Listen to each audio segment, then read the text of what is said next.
U.S. Ambassador Michael Waltz declares atrocities against Christians in Nigeria amount to genocide.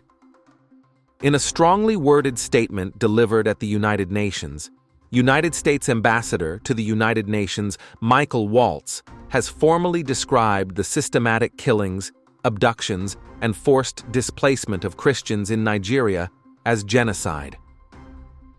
Speaking during an informal UN Security Council session on religious persecution, Ambassador Waltz cited mounting evidence from human rights organizations, Nigerian civil society groups, and U.S. government assessments that document a deliberate campaign of violence primarily carried out by Fulani jihadist militias, Boko Haram, and Islamic State West Africa Province, ISWAP, against Christian communities, especially in Nigeria's Middle Belt and northern states.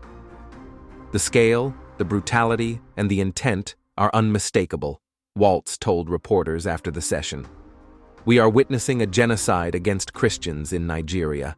Villages are being razed, churches burned, pastors executed in front of their congregations, and thousands of believers displaced or killed simply because of their faith. Silence or equivocation is no longer an option. According to the 2024 report by the International Society for Civil Liberties and Rule of Law, Intersociety, at least 52,000 Christians have been murdered in Nigeria since 2009, with 2023-2024 seeing an intensification of attacks despite the return to civilian rule.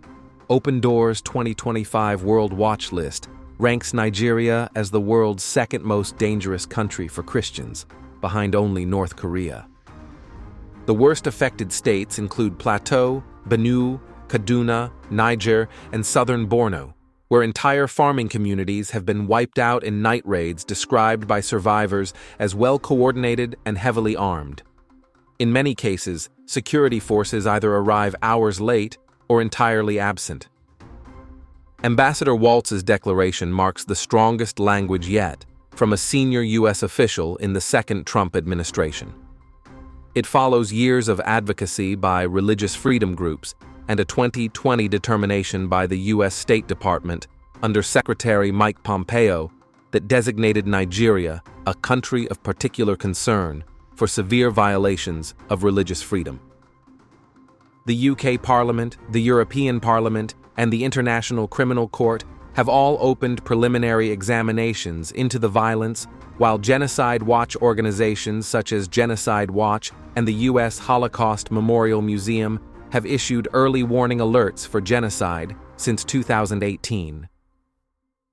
The Nigerian government has repeatedly rejected the genocide label, insisting that the violence is primarily a farmer-herder conflict driven by climate change, land disputes, and criminality rather than religious or ethnic targeting.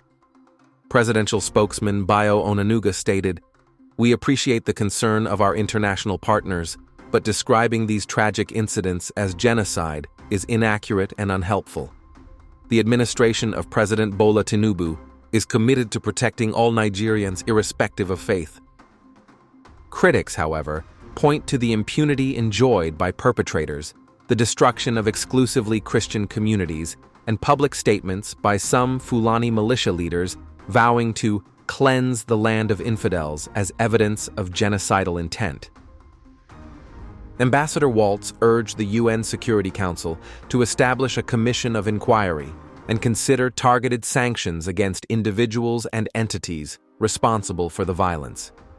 He also announced that the United States will increase humanitarian assistance to internally displaced Christians and press for the deployment of a UN-mandated protection force in the most affected regions.